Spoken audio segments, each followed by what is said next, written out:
ষষ্ঠবারের মতো আবারও এশিয়া কাপের হোস্ট হতে যাচ্ছে বাংলাদেশ।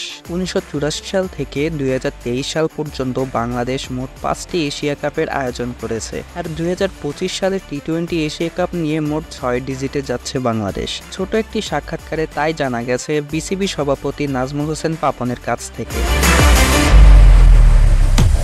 এই এশিয়া কাপে মোট দল হবে 7টি, যেমন বাংলাদেশ, ইন্ডিয়া, শ্রীলঙ্কা, পাকিস্তান, আফগানিস্তান, ইউএই এবং নেপাল। এর আগে যে 5 বার বাংলাদেশ হোস্ট করেছিল এশিয়া কাপ, সেখানে বাংলাদেশই ছিল একমাত্র ভেন্যু। বাংলাদেশ ছাড়া আর কোনো দেশ ছিল না। এইবারও তার ব্যতিক্রম হয়নি। শেষ 2016 সালে এশিয়া কাপের হোস্টিংয়ের দায়িত্ব পেয়েছিল বাংলাদেশ, যেখানে ফাইনাল ম্যাচটি হয়েছিল শেরে বাংলা জাতীয় ক্রিকেট স্টেডিয়ামে। আর দীর্ঘ 9 বছর পর অর্থাৎ 2025 সালে নিজ বাড়িতে আবারও হতে চলেছে এই মেগা উৎসব।